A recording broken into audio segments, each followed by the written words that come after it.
So thanks everyone for coming out to this event. I'm excited because it's the first chance for the Show Me Institute to participate in an event with Liberty on Tour and the ACLU. John Payne is going to be moderating the discussion today. He's a research assistant at the Show Me Institute, and he has quite a bit of experience and interest in issues of police misconduct. So without further ado, let's get started. All right, thank you very much, Audrey. So just to give you a little background on the issue before I let our guests actually say something. Basically, I think the argument for why we should be allowed to film police officers and other government officials boils down to this, that in the course of their official duties, these people are acting as our servants and we should be able to observe them, and if we don't like what we see in observing them, then we can hold them accountable. And these recordings can give us, very solid evidence as opposed to, one person's word against another. It is a factual record that will stand the test of time and let people know exactly what happened. Now, recording the police is legal in pretty much every state of the union. There are two cases which it's unambiguously illegal, and one case where it's legal but the police don't seem to believe that. The two states where recording the police is, as a matter of statute, illegal are Massachusetts, and I believe Adam and Pete will both be able to testify to the law in that state in fairly short order, and Illinois, so probably of more concern to anyone sitting in this room because it's right across the border from us. There have been several people that have been charged with wiretapping because they were recording the police in Illinois. And as of yesterday, actually, the ACLU of Illinois launched a lawsuit against this law. Predictably. Yes, and we will see. Hopefully, that law will be overturned. Finally, there's Maryland, which, although there is no actual law that says you cannot record the police have arrested several people and charged them for wiretapping for recording them. What's at issue is that Maryland is a two-party consent state. And so that means that both parties, if you're going to be recording a conversation, have to consent. But that doesn't apply if there's no expectation of privacy. So if you were to be having a conversation out on a city street where everyone can see it, there is no expectation of privacy. You should be able to record. What the police are maintaining in these cases is that when they pull someone over, that what they say to that person is private, but what that person says to them is public, which is kind of an absurdity. But that is basically what they're maintaining. And the most recent example of someone arrested for this is a guy named Anthony Graber, who was admittedly speeding his motorcycle down the interstate and was pulled over by an off-duty police officer who then gave him a ticket and drew his weapon on him. And then, however, after Graber went home with video that he was recording on his helmet, posted it on YouTube, the police then came and raided his house and arrested him, and he's now facing far more serious charges for the recording than he was for speeding his motorcycle down the interstate. So those are the states where there are actual criminal penalties that can come upon you for recording. But even the places that it's perfectly legal, police still don't tend to like this. So, very recent example, last Friday in Brooklyn, a cop who had just broken up a party at probably picked the wrong sort of place to do this, but it was a video producer co-op that was having this party, and so pretty much everyone there is recording this undercover police officer, and the police officer threatened one of the people that was recording, said that, "I'm going to take you to jail, and in jail they're going to rape you." Said this a couple times. So while that's not a direct threat from the officer, it's probably rises to conduct unbecoming.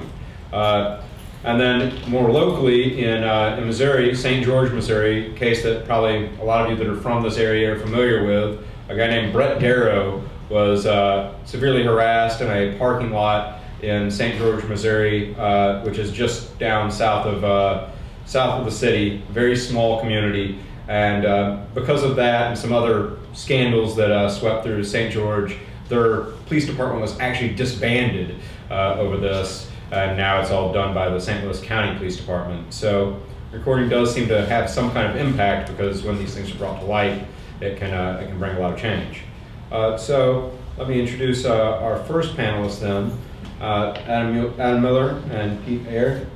And they're both from Liberty on Tour, and that's a project going from 13 cities in 13 weeks to spread the ideas of voluntarism, which if you're unfamiliar with those ideas, Adam and Pete, I'm sure after this is over, will be very glad, or perhaps even while it's going on, be very glad to communicate those ideas to you.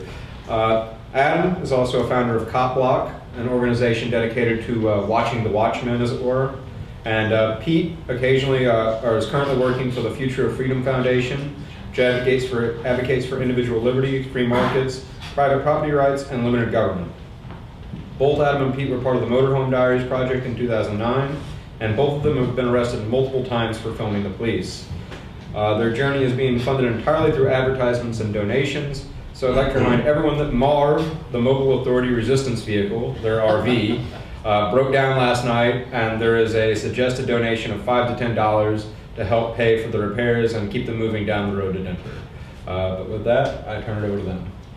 Yeah, I appreciate that. I'd like to say that I am the founder of Cop Block, but Pete contributes, and actually Paula, who's over here on the left of me, is also a contributor there, and it's a decentralized organization where we just like to encourage people to do, exactly what we're talking about here, film police in a, reasonable manner, I would use, because there is no right or wrong way. Obviously, like swearing and doing these things isn't exactly the ideal way, and it probably leads you into a cage more times than not. But we try just to advocate, what your rights are, not necessarily from a legal aspect, but if you're not harming anybody, you're keeping your distance, and you're no threat. These things are good, and we just encourage, others to show how that happens, and then we all can learn from those interactions. So I don't know if it is you have to add on that. Yeah, I guess I don't know. The only piece I'd add to tie this all together about like voluntarism and kind of shade how we approach this topic tonight at hand. But essentially, we believe that individuals should be free to act as long as they don't initiate force against somebody else. So we don't believe people with badges have extra rights. We don't believe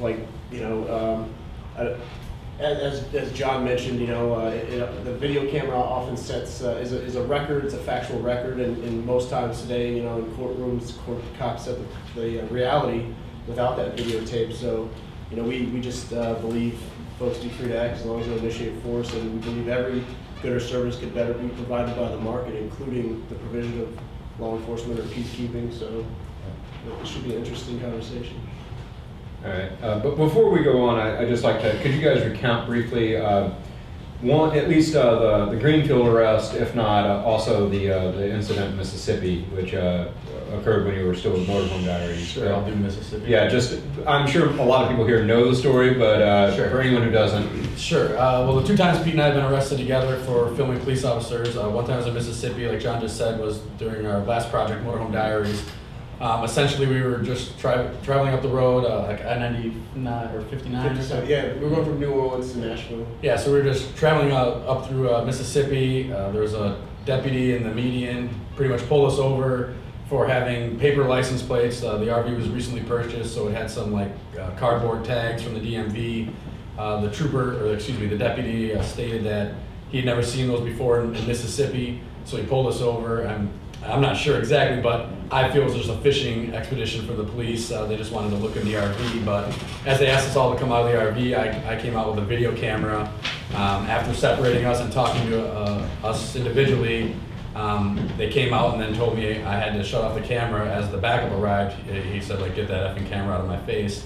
And I was told him, I feel I'm legally required to. When I engage police officers, I don't like to state laws or law says this, because you back yourself in a corner, and if you do that, then you look, it's easier for them to make you look like the bad guy. So I like to ask them questions. So am I legally required to do so, or can you show me that law? Asking them questions. So I was about to ask him that, but he's like, then you're going to jail, and he snatches the camera out of my hand, and we were arrested. So after that, they did the things that I think they wanted to do from the get-go, but couldn't do with the camera running. They illegally searched our RV.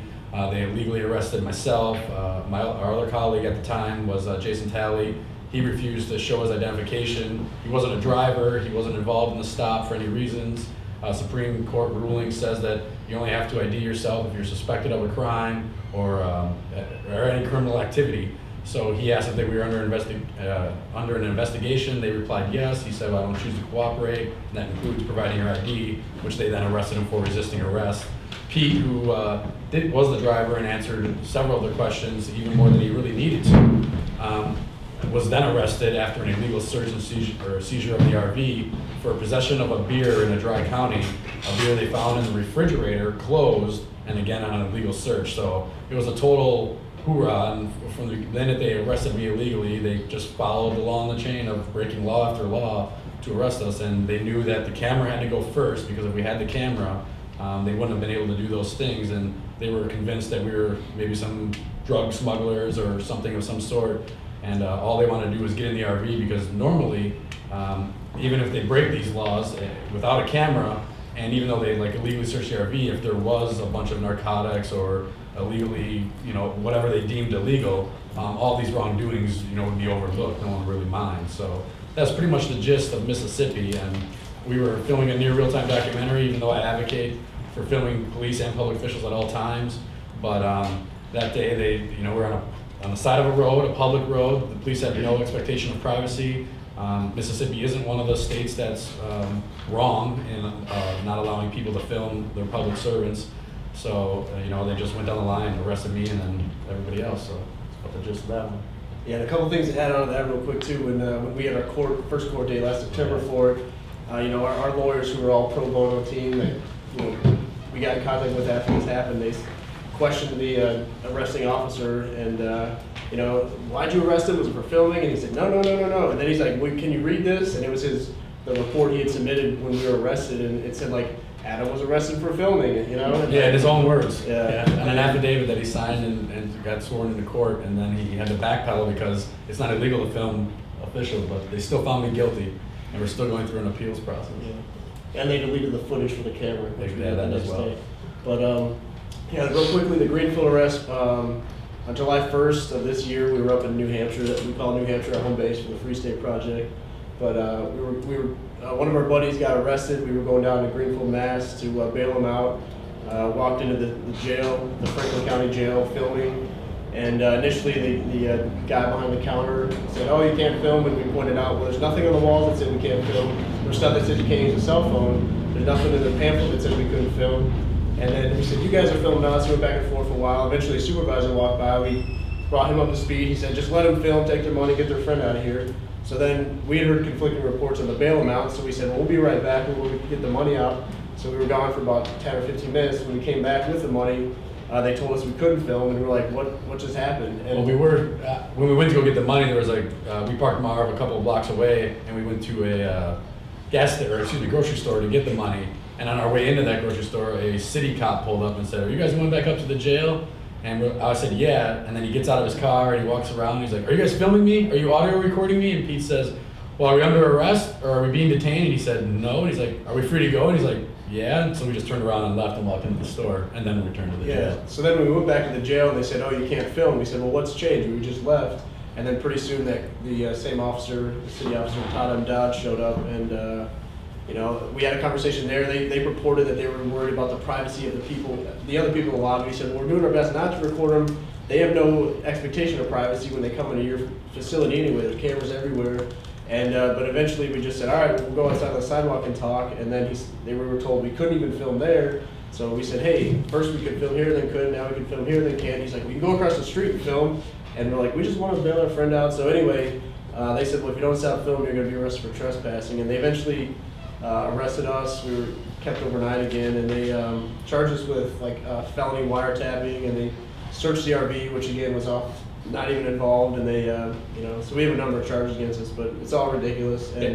And you'll be glad to hear. I was going to say, you should call the ACLU. Well, the Mass ACLU, these basket full of trumped up charges. The Mass ACLU, whatever state you're in, they'd help us out if we get convicted and appeal it. So, yeah. But I don't know. I feel confident. Or once I our think state you could beat that. Yeah, we haven't done anything. But so essentially, those are the two filming related arrests. But yeah, the two things, they arrested us for trespassing, and it was clearly stated to us that we were being arrested for trespassing, and then after we were wearing coplock.org t-shirts, which we have some over there, but